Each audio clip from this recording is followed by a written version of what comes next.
Vamos falar um pouco sobre tem algo aqui, viu? Uhum. Sobre a parte do senhor como um ativista do movimento negro. Se o senhor quiser contar um pouquinho como foi o início, até as lutas que o senhor participou, o senhor acabou de falar sobre a questão, dessa luta que o senhor buscou, apresentou projetos. Fale um pouco sobre o ativismo negro, o ativismo que o Severo fez desde o início. Olha, meu ativismo negro, politicamente, ele começou, ah, quando eu fui para a Marinha. Eu fiz o concurso da Marinha, concurso federal, eu estava com 14 anos. Então, quando, concluí o concurso aqui, que fomos para a escola de aprendiz marinheiro da Bahia, eh, eu completei 15 anos em alto mar. Tá. Então o mais novo era eu e um companheiro de lagarto, tá.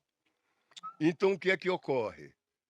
Cheguei em Salvador, tá, com a minha identidade, porque eu sou do candomblé, minha família toda é do candomblé, e minha irmã fez meu guarda-roupa, né, botou então as roupas do candomblé, eu tô lá. Então quando eu vesti as minhas a minha roupa lá na sala, no alojamento, aí o pessoal já identificou, né, disse que era o pessoal do terreiro e etcétera.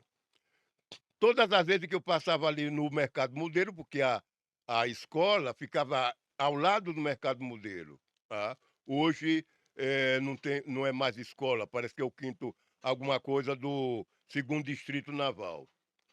E então o pessoal passava ali, porque meu nome, Severo, fazia parte de uma música popular de lá da Bahia, um samba de roda, um samba de terreiro, e de repente o pessoal começou a identificar, porque o altão, aquele garangão enorme, tá, magrelo, aí quando eu passava o pessoal ficava: "Severo é bom, ele é bom demais, o defeito que ele tem, é um bom rapaz". Então aquele samba de roda eu ficava rindo, e já entrava na escola rindo, né. Pois e ali eu conheci Jorge Amado, conheci, uma série de negros importantes, Camafeu de Oxóssi, e de repente eu comecei eu saía, eh, de folga e me enturmava ali no Mercado Modelo, né, mas era só a parte cultural.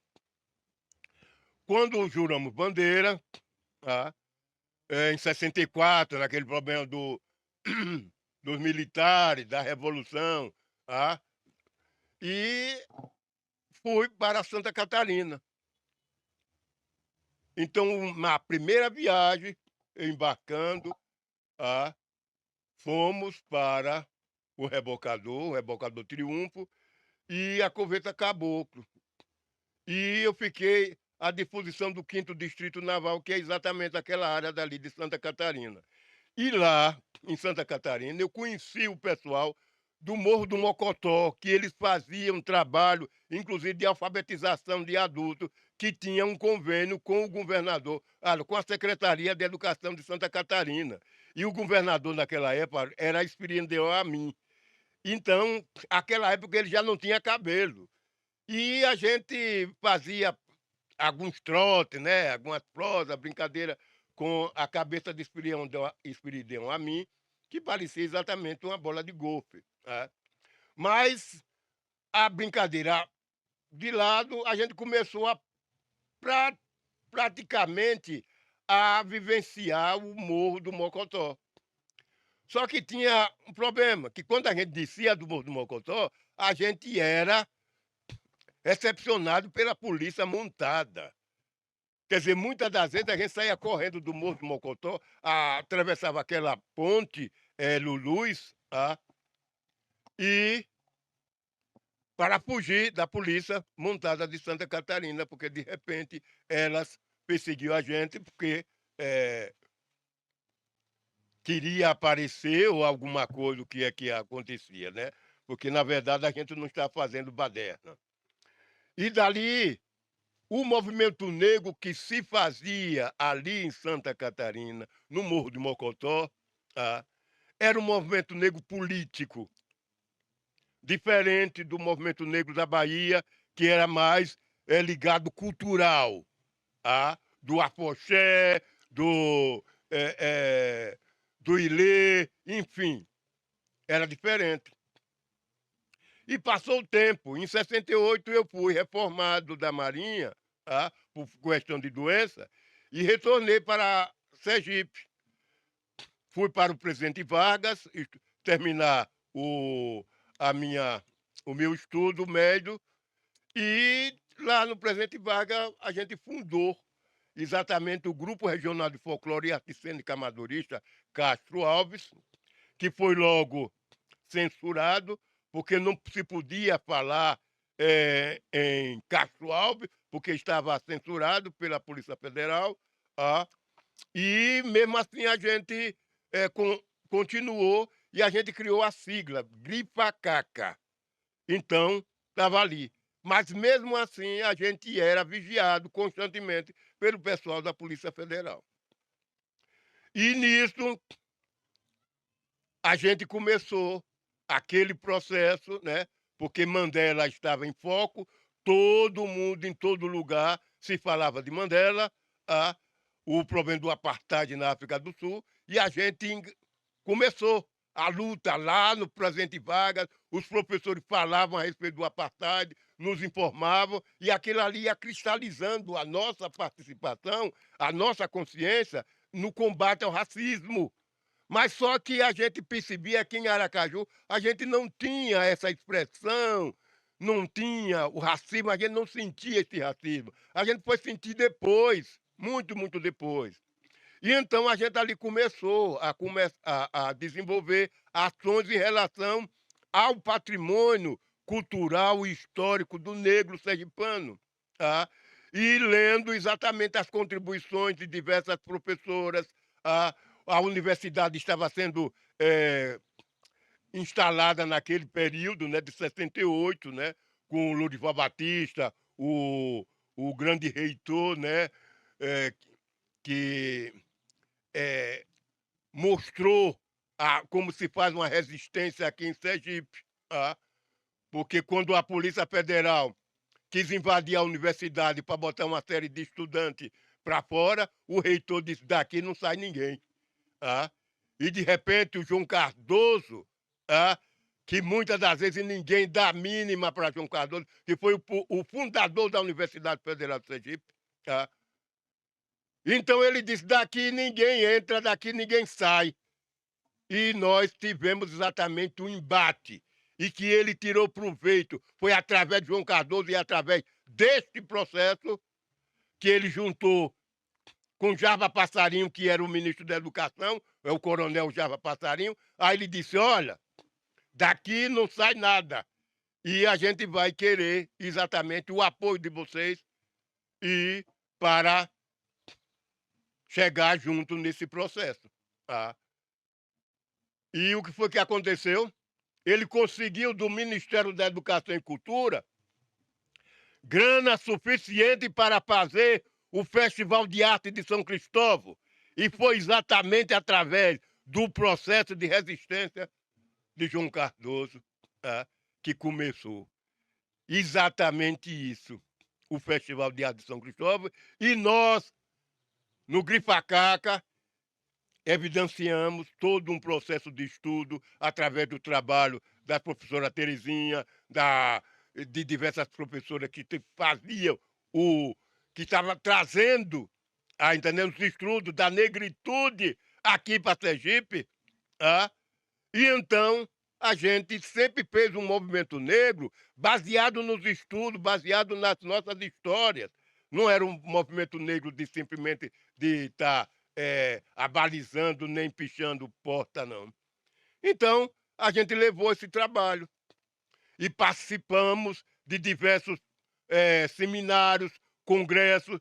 A gente só não foi em Rio Grande do Sul, porque no período que a gente foi convidado para Rio Grande do Sul, a gente foi minado no Palácio do Governo, tinha até um processo lá que quiseram dar para a gente com um dia Lá começar no dia 30, no dia 29 vieram oferecer passagem de ônibus daqui para Porto Alegre.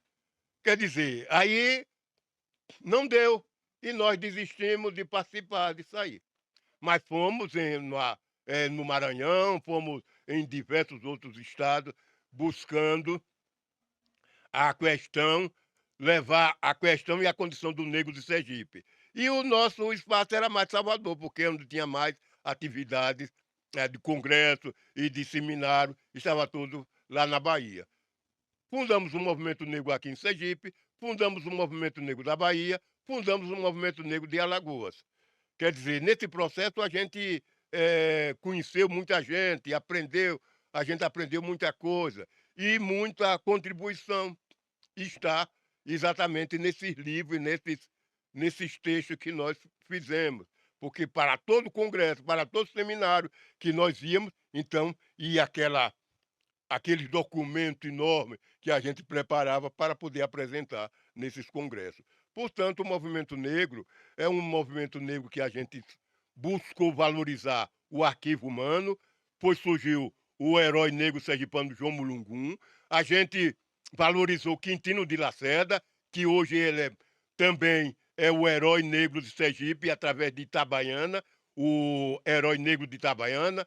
Tem a Jacinta Clotilde do Amor Divino, que é a mãe, é a negra, que é a única negra do Nordeste, aqui do Brasil, dona de engenho, tá? Porque quando ela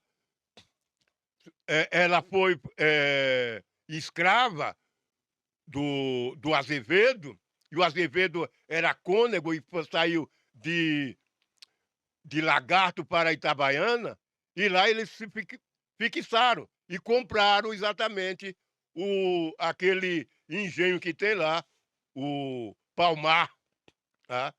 E lá foi exatamente onde Jacinta Clotilde do Amor Divino, uma escrava de pouco mais de 14 anos, foi exatamente vista por esse camarada, esse cônego, e com 15 anos ela estava parindo a sua primeira filha. Tá? Portanto, ela é a mãe de Francisco Camerindo, esse garoto que fica aí nessa praça, quando a gente vai para o Ateneu, que o pessoal vê lá, olha para aquela estátua, pensa que é um garoto da Revolução Francesa. Nunca coloca que aquele menino é um menino negro, Rapaz, filho da... aquela estátua ali parece um branco. E eu já Pois xinguei aí, muito ali, pois aí. dizendo, ali é uma pessoa negra. Ali é o filho de Jacinta Clotilde, Francisco Camerindo. Jacinta Clotilde, uma nega preta, de cabelo esturricado, tá entendendo? Uma nega belíssima e que falava 3 idiomas, que era chamada mulher de padre, mais recentemente, desses anos agora. Tá? Então, quando você vê notícia sobre Jacinta Clotilde, está lá, a mulher do padre. Tem até reportagem do Jornal Globo, é, o Sinforme, o jornal Sinforme, tem uma edição que ele dedica a Jacinta Clotilde, faz um estudo muito bonito. Infelizmente, a gente não tem mais o jornal Sinforme, mas esse documento ainda existe, que é um documento muito, muito importante da revista que o Sinforme fazia. Então, a base dos estudos, a base da leitura e a base da participação, você vai encontrar diversas cabeças aqui. Com Luiz Antônio Barreto, a gente conseguiu muita coisa. Tetes Nunes, tá entendendo? Doutor Silvério, tem aí vivo ainda para colocar, tem o Jacques da Silva Lima, tem o presidente é, do, do, da Academia Sergipana de Letras, tá entendendo? Quer dizer, são pessoas de alto gabarito, com uma identidade intelectual muito acima, tá entendendo? E que não mostra, dentro do processo histórico, nenhum processo de preconceito. Então, quando a gente fala, quando a gente discute, a gente está colocando exatamente na linha de frente, não a hipervalorização do negro, mas, sobretudo, a realidade, onde nós fomos boicotados e nós estamos. E ainda hoje, o racismo aqui em Sergipe é tipo o processo, tá, domesticado. Então, um racismo doméstico, naturalizado, as pessoas estão sendo discriminadas e sofrem racismo diuturnamente, e é como se não fosse nada, é como se fosse um bom dia. Ah, não, que ele não teve a intenção. Ah, você vê, é um camarada legal. Ah, tá vendo aquele? Ó, é negro, mas é inteligente. Quer dizer, que porra é isso? Quer dizer que está me discriminando, é um negro de alma branca, ele é assim, mas é um negro inteligente. Quer dizer, são essas expressões odiosas, tá entendendo? Que faz com que o adolescente não aceite a sociedade, não tenha, e não goste da sociedade, porque ele sabe que a sociedade não gosta de negro, percebe? Então é isso. E é por isso que a gente luta. Então, o movimento negro surgiu dentro aqui, baseado no trabalho de lá do Morro de Mocotó, lá em Santa Catarina, ah, na minha concepção, e eu joguei aqui. Então, juntei o modelo de lá de Santa Catarina com o modelo da Bahia, cheguei aqui e joguei mais o modelo da minha ação na Marinha. Então, foi colocada aí. Tanto que você vê o Estatuto da Carticultura, é como se fosse um estatuto de uma entidade pojuda. Está entendendo? Um lugar para cada coisa no seu lugar. Por quê? Porque eu tive vivência na Marinha, tive vivência na escola da Bahia, e com o povo da Bahia, a cultura da Bahia, e de Santa Catarina. E quando eu retornei para fazer faculdade na Bahia, eu já estava lá, ah, não como um turista, não como uma pessoa novata, já era conhecido.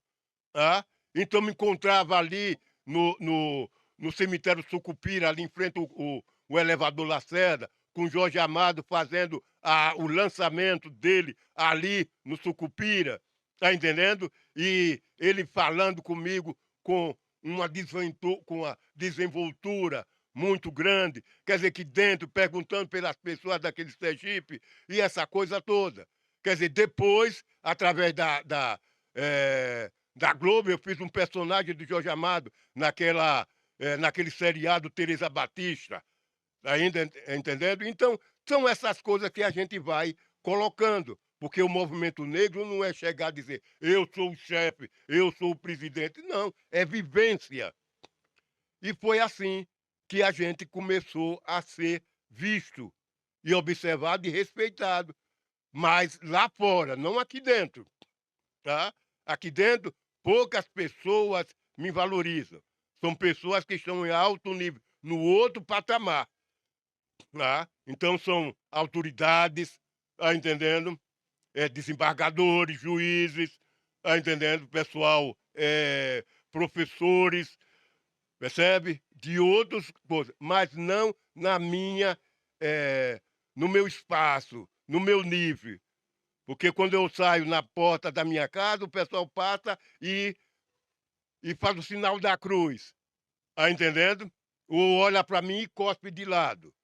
E todos ali são negros, porque não tem branco ali onde eu moro, percebe? Então, eu sou achincalhado. Então, os títulos que eu recebo e os documentos que eu coiso, então, cada vez mais, isso serve de espaço para que as pessoas me hostilizem. Como eu já estou com 77, fazendo 78 anos agora, em outubro, tá entendendo? Não estou nem aí. Eu, eu faço exatamente como cavalo de desfile. Vou cagando e andando, não estou nem aí. Percebe? Não tem essa questão. Agora, quando se fala no conjunto da população negra, quando tem coisa para dificultar, aí o negócio vai dificultando e o negócio fica ruim, porque eu vou em cima. Eu vou em cima, seja a questão do pessoal da a bancada evangélica da Câmara Municipal de Aracaju, que parece que toda terça ou segunda-feira, faz lá, usa o espaço como igreja, tem lá a sua sessão. Quer dizer, amanhã depois o pessoal do candomblé também vai querer fazer uma sessão de umbanda, de macumba lá na Câmara de Vereadores, porque os evangélicos têm, toda terça-feira faz lá o seu culto. E a Câmara não foi feita para culto, não. O culto se faz na igreja. Se quer fazer seu culto, então vai para o lado de fora. Tá? Então se reúne ali na praça e faz o culto. Então a Câmara, a sessão, aquele espaço, ficou para buscar exatamente discutir a questão.